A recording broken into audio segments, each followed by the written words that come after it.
Initial আমরা general discussion করবো হচ্ছে ফান্ডিং কীভাবে, ফান্ডিং কী কী টাইপের হতে পারে এসব নিয়ে। তো ফার্স্ট যেই স্লাইডটা দেখা যাচ্ছে সেটা হচ্ছে ফান্ডিং অপরচুনিটিজ। যেখানে আহ, ছয়টা মেজর ট্যাব আছে।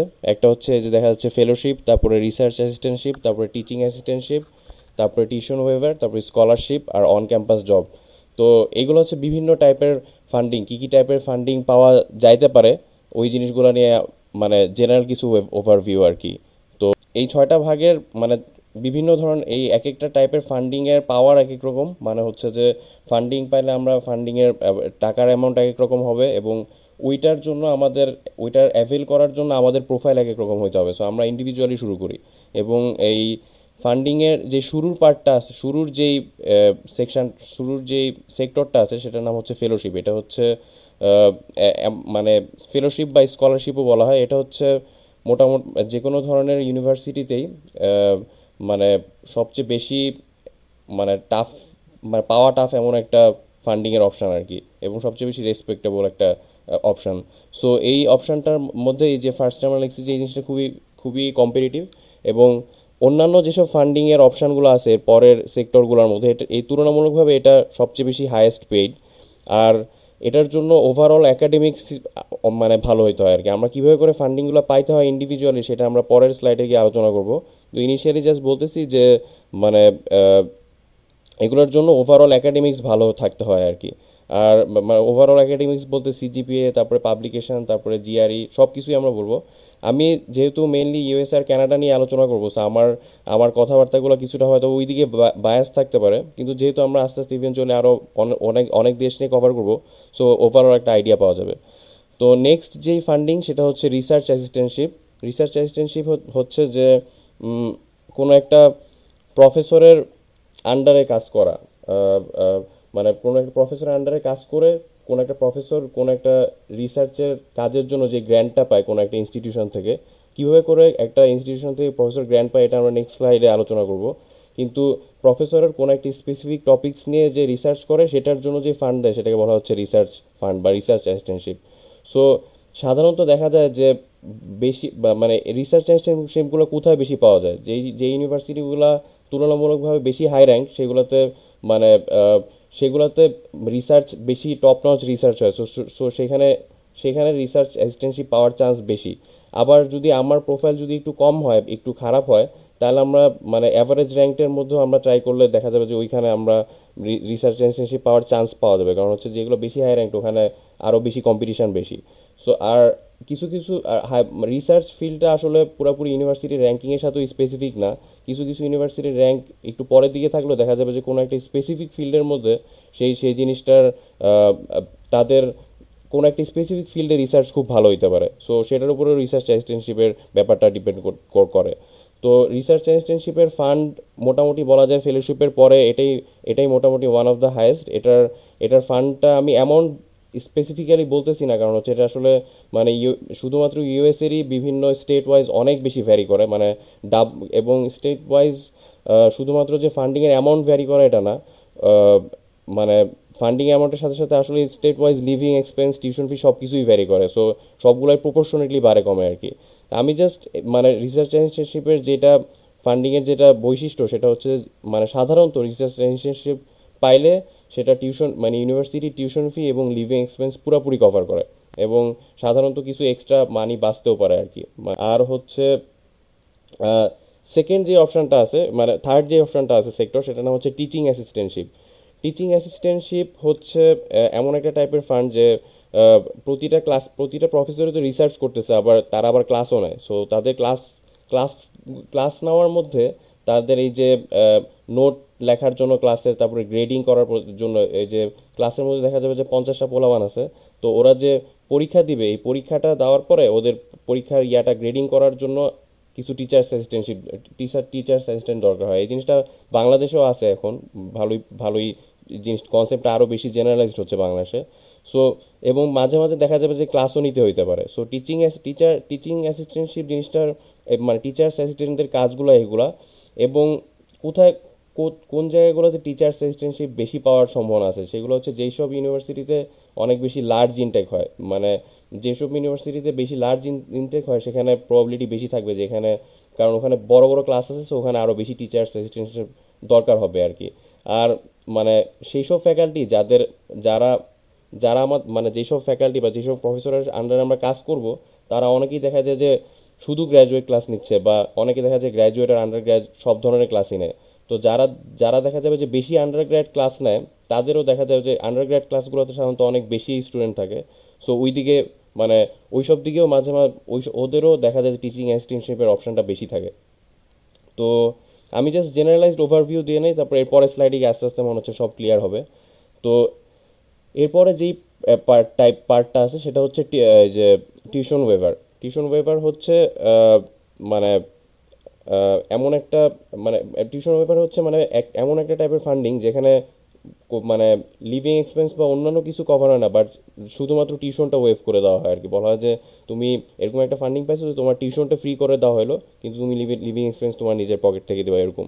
সো এই জিনিসটা মানে জেনারেল সব ফি বাদ থাকে, যেমন লাইব্রেরি ফি, কম্পিউটার ল্যাব ফি, এগুলা বাদে হয়।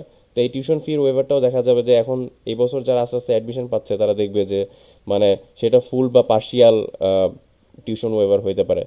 আহ, আচ্ছা, তারপর হচ্ছে নেক্সট যে পার্টটা সেটা হচ্ছে স্কলারশিপ। স্কলারশিপ এটা খুবই জেনারেলি লেখছি, কারণ হচ্ছে যে আমেরিকাতে আসলে স্কলারশিপ টার্মটা যেই যেই টার্মগুলো বললাম RAT, এগুলো সবগুলো এক ধরনের ফান্ডিং, কিন্তু এইগুলা ছাড়াও মাঝে মাঝে কিছু কিছু স্কলারশিপ থাকে। USA বা কানাডাতে যেগুলো মানে স্কলারশিপের টাইপটা আসলে খুব বেশি ডাইভার্স না। এটার মধ্যে মানে মেজর ফান্ডগুলো আসে সব সময়ের জন্য আইদার ফেলোশিপ বা রিসার্চ অ্যাসিস্ট্যান্টশিপ, বা টিএ, এইসব জিনিসগুলো থেকে বেশি আসে।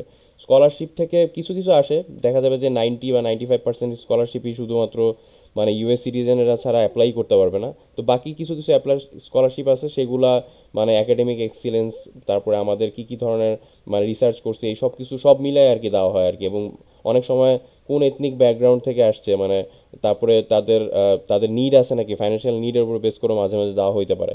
তবে এই এই ফান্ডিংয়ের সোর্সটা, স্কলারশিপটা মেজর কোনো সোর্স না আমেরিকাতে ফান্ডিংয়ের। আর ফাইনালি হচ্ছে অন ক্যাম্পাস জব। তো অন ক্যাম্পাস জবটা হচ্ছে যে মানে অনেক সময় দেখা যায় যে পার্শিয়াল টিউশন ওয়েভার নিয়ে আর কোনো ফান্ডিং না নিয়ে অনেকে ফার্স্ট সেমিস্টারে এসে পড়ে। তো তারা দেখা যায় যে প্রথম সেমিস্টারের পরে গিয়ে দেখা যায় যে অন ক্যাম্পাস জব পেয়ে যায় আর কি। তো অন ক্যাম্পাস জব জিনিসটা কি যে বিভিন্ন ধরনের হইতে পারে, সেটা হচ্ছে যে তারা মানে লাইব্রেরি বা কোনো ল্যাবের অ্যাসিস্ট্যান্ট হইতে পারে। তারপরে দেখা যাবে যে কোনো একটা মানে মানে কোনো একটা টেকনিক্যাল একটা সেকশনের বা যে কোনো ধরনের সেকশনের ফ্রন্ট ডেস্কের জব, যে সামনে দাঁড়ায় থাকবে তারা মানে যে না এগুলো কোনোটার জন্যই খুব বেশি মানে টেকনিক্যাল স্কিল, এডুকেশনাল স্কিল লাগবে না, কিন্তু সব সময়ের জন্য এক্সট্রা স্কিল যেমন প্রোগ্রামিং নলেজ, তারপরে ওয়েব ডেভেলপমেন্ট, এই জিনিসগুলো বা যে কোনো ধরনের আইটি টাইপের যেসব স্কিল আছে কম্পিউটার রিলেটেড, সেইগুলো সেই টাইপের স্কিলগুলো এখানে সবসময়ের জন্যই মানে এক্সট্রা একটা অ্যাডিশনাল পয়েন্ট হিসেবে কাজে লাগে আর কি। আর জাস্ট ইউএসের জন্য সেটা হচ্ছে যে অন ক্যাম্পাস জব করার মধ্যে জাস্ট মানে বছরে মানে উইকে জাস্ট 20 ঘন্টা করে কাজ করা যায়।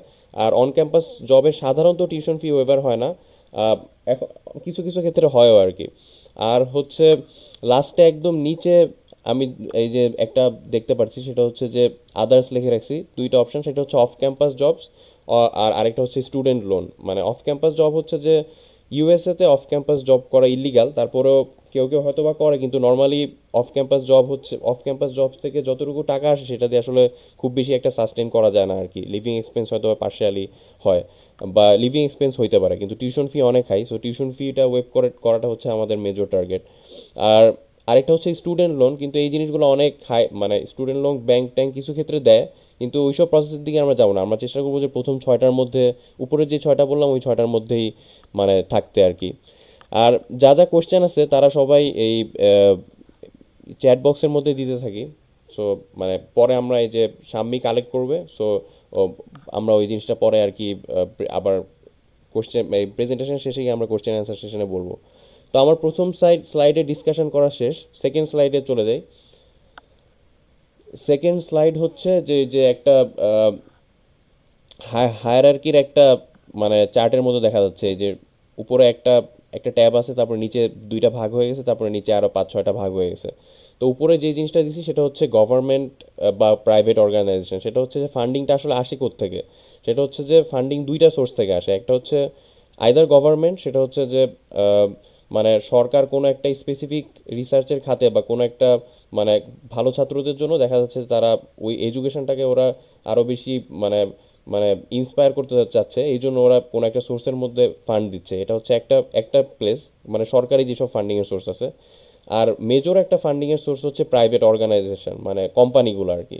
কোম্পানি মানে সাপোজ হচ্ছে ইন্টেল কোনো একটা বিষয়ে রিসার্চ করতে হবে, ইন্টেলের নতুন একটা মানে চিপ বের করতেছে, সেটা আরও অ্যাডভান্সড হবে। তো ওইটার জন্য ওরা মানে দেখবে যে কারা কারা ওই মাইক্রোচিপ নিয়ে কাজ করতেছে, সেই সব ইউনিভার্সিটি বা সেই সব প্রফেসরের সাথে যোগাযোগ করবে।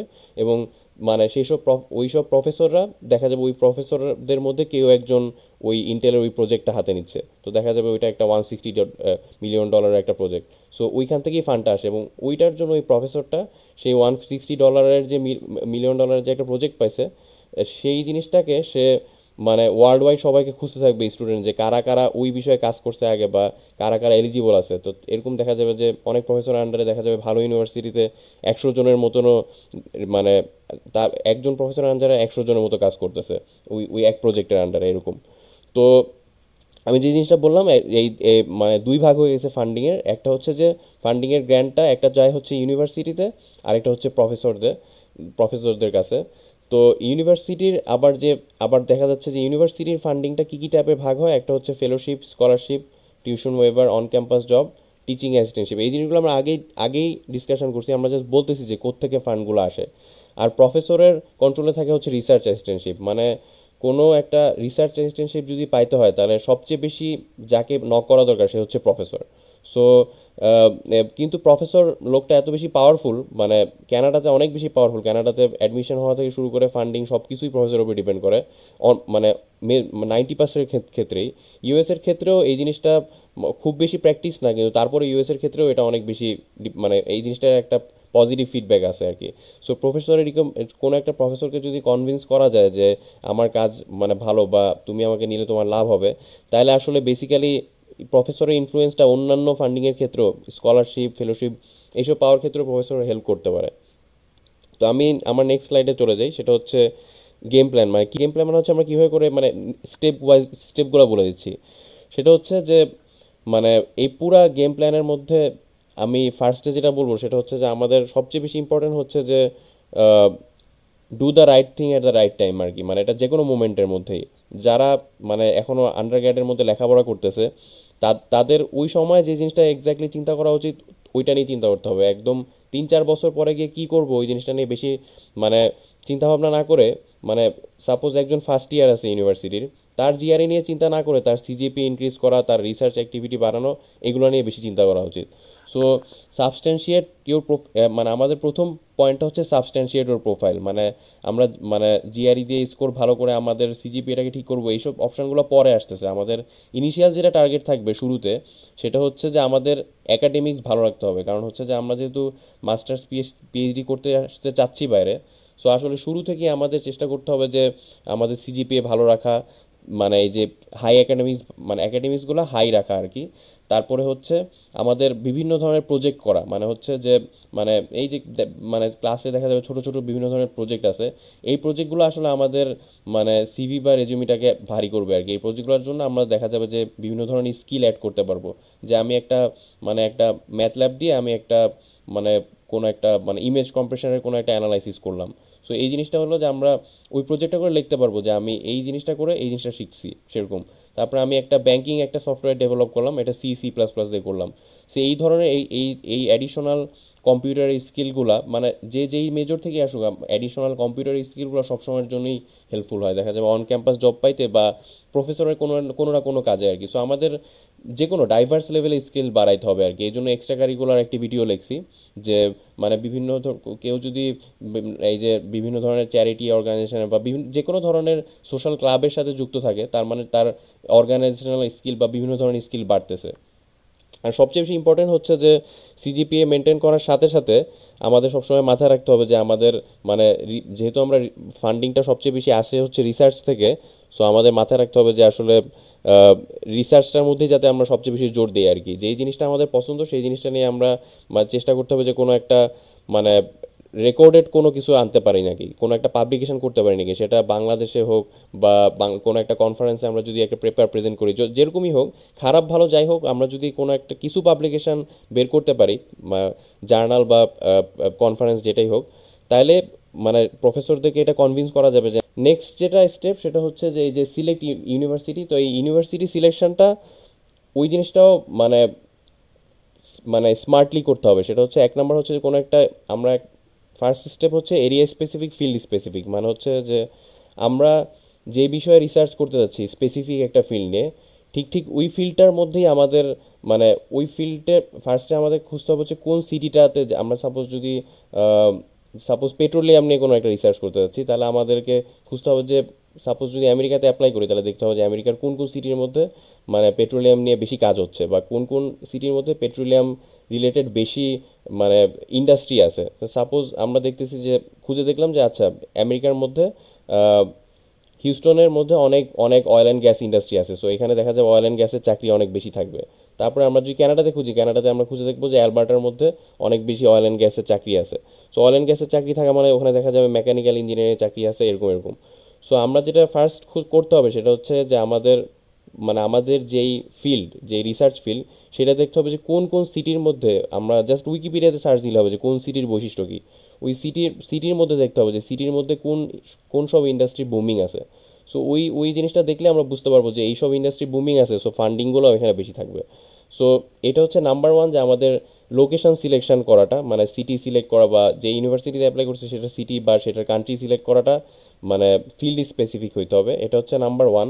নাম্বার টু হচ্ছে চেষ্টা করতে হবে যে তুলনামূলকভাবে বড় সিটির দিকে মুভ করতে, যে বড় সিটির মধ্যে দেখা যাবে যে বা মানে ইন্ডাস্ট্রি বেস সিটির মধ্যে যেগুলোর মধ্যে আসলে মানে জব পাওয়ার অপরচুনিটি বেশি, সেই সব মানে ডিপেন্ড করতেছে আমরা আসলে কি করতে যাচ্ছি। যদি টার্গেট থাকে হচ্ছে আমাদের ইন্ডাস্ট্রি মানে কর্পোরেশনে যাওয়া বা মানে জব করা, তাইলে মানে তাইলে এই টাইপের জিনিসগুলো সিলেক্ট করতে হবে। আমরা যদি আবার একাডেমিক্স ভালো করতে চাই তাহলে আমাদেরকে মানে এমন ইউনিভার্সিটিতে যাইতে হবে যেখানে ওই ফিল্ডে অনেক হাই রিসার্চ অ্যাক্টিভিটি আছে, তার হাই রিসার্চ অ্যাক্টিভিটিও হয় ওইসব সিটিতে যেগুলোতে মানে মানে ওই রিলেটেড ইন্ডাস্ট্রি আছে। সো এই পয়েন্টগুলো মাথায় রাখতে হবে। তো এর পরের পয়েন্টটা হচ্ছে সিলেক্ট প্রফেসর। আমরা যেহেতু বলছি যে প্রফেসর সিলেক্ট করাটা আসলে খুবই ইম্পর্ট্যান্ট, ফার্স্ট জিনিসটা হচ্ছে যে প্রফেসর সিলেক্ট করার জন্য আমাদেরকে জাস্ট যেই ডিপার্টমেন্টে অ্যাপ্লাই করব, সাপোজ আমরা যদি ইলেকট্রিক্যাল ইঞ্জিনিয়ারিং অ্যাপ্লাই করি, তাহলে ইলেকট্রিক্যাল ইঞ্জিনিয়ারিংয়ের ওই মানে যে কোনো একটা ইউনিভার্সিটি, সাপোজ ইউনিভার্সিটি অফ হিউস্টনের আমি গেলাম হচ্ছে ইলেকট্রিক্যাল ইঞ্জিনিয়ারিং ডিপার্টমেন্টে যাওয়ার পরে প্রতিটা ইউনিভার্সিটি দেখা যাবে ডিপার্টমেন্ট নিউজ নামে একটা জিনিস আছে। তো ওই ডিপার্টমেন্ট নিউজের মধ্যে লেখা থাকবে যে গত কয়েক মাসের মধ্যে কোন কোন বিষয়ে ফান্ডিং ওই ডিপার্টমেন্টটা পাইছে এবং কোন কোন প্রফেসর পাইছে। তো ওগুলো দেখে বোঝা যাবে যে এই প্রফেসর এই বিষয়ে ভালো। তারপরে আবার ইন্ডিভিজুয়ালি আমরা যখন প্রফেসরের ফ্যাকাল্টি লিস্টে যাব, তাহলে দেখা মানে ওদের পার্সোনাল ওয়েবসাইট থাকে, ওই পার্সোনাল ওয়েবসাইটের মধ্যেও অনেক সময় উল্লেখ করা থাকে যে তারা এই সোর্স থেকে এত এত ফান্ড পাইছে, এই বিষয়ে রিসার্চ হচ্ছে। সো এই জিনিসগুলো আমাদের জানা দরকার, যে এইগুলো দিয়ে আমরা বুঝতে পারবো যে কাদের কাদের কাছে ফান্ড আছে। তো এই জিনিসগুলো আমরা যখন দেখবো এবং আমরা দেখবো যে এই জিনিসগুলো আমাদের রিসার্চের ইন্টারেস্টের সাথে ম্যাচ হচ্ছে বা আমাদের স্কিল সেটের সাথে মিলতেছে, তখন আমরা ওই প্রফেসরদেরকে মেল করা শুরু করব। তো প্রফেসরের মেলের টপিক্সটা মানে পুরো একটা ব্রড, আরও আরও অনেক বেশি ডিসকাশনের একটা টপিক। আমি জাস্ট মানে ওগুলো নিয়ে আমরা হয়তো পরের কোনো একটা মানে সেমিনার মধ্যে আরও বেশি ডিটেল বলবো। কিন্তু কন্ট্যাক্ট প্রফেসরের মধ্যে হচ্ছে যে আমাদের এখানে আসলে প্রতিটা জিনিসই মানে রাইট, মানে আমাদেরকে we have to do the right things at the right time. So মানে প্রফেসরকে মেল করার ক্ষেত্রে মানে সবসময়ের জন্য ডেডলাইনের কথা মাথায় রাখতে হবে, যে মানে আমরা যদি ফল 2013-এর জন্য অ্যাপ্লাই করি তাহলে আমাদের সব কাজই দেখা যাবে যে সেপ্টেম্বর অক্টোবরের থেকে, আমরা যদি জিআরই প্রিপারেশন নেওয়া যদি আমরা জুন জুলাই থেকে শুরু করি, তাহলে অক্টোবরের মধ্যে জিআরই এবং নভেম্বরের মধ্যে যদি টফেল শেষ হয়ে যায়, তাহলে আমরা দেখা যাবে যে সব মানে একটা টাইম পাবো এই প্রফেসরদের সাথে কন্ট্যাক্ট করা বা এই সবগুলো জিনিস আসলে প্যারালালি সেপ্টেম্বর অক্টোবর থেকেই শুরু করে দিতে হবে। তো এরপরের পার্ট হচ্ছে ফাইনালি হচ্ছে ফলো আপ, যে আমরা যখনই যেটাই করি, এই যে কোনো একটা স্কলারশিপে অ্যাপ্লাই করলাম বা কোনো একটা প্রফেসরের সাথে মেইল করলাম এবং আমি আবার এক্সট্রা একটা নয়েজ পাচ্ছি কোনো একটা সোর্স থেকে। আহ, তো আচ্ছা, তো মানে এই এই যে কোনো একটা প্রফেসরের কাছে যদি আমরা একটা মেইল করি এবং প্রফেসর যদি দেখা যায় না কিছুটা পজিটিভ আছে, এই জিনিস পজিটিভ রিপ্লাই দিচ্ছে কিছুটা, তাহলে আমাদের সবসময় ওই জিনিসটা ফলো আপের মধ্যে রাখতে হবে যে হ্যাঁ মানে মানে জাস্ট দেখানোর জন্য যে আমার ইন্টারেস্ট আছে ওই জিনিসটা পাওয়ার জন্য আর কি। সো দেখাতে হবে যে মানে আমি তো অ্যাপ্লাই করছি, আমি I-20 পাঠিয়ে দিছি, তারপরে এই মানে রেগুলার বেসিসে তাদের সাথে কমিউনিকেশন থাকতে হবে। তো এই তো মোটামুটি আমার মনে হচ্ছে জাস্ট ওভারঅল আইডিয়া দেওয়াটা মানে আমার কাজ ছিল। এবং মানে মানে পুরো ইউএসএ আর কানাডার রেঞ্জটা এত বড় যে আমার আসলে ইন্ডিভিজুয়াল কোয়েশ্চেন আসলে আমি হয়তো আরও ডিটেল বলতে পারবো। তো আমার মনে হচ্ছে আমার সেকশন এখানেই শেষ করা উচিত। আমার পরে যে বলবে সে হচ্ছে রাসেল, জার্মানি নিয়েও কথা বলবে।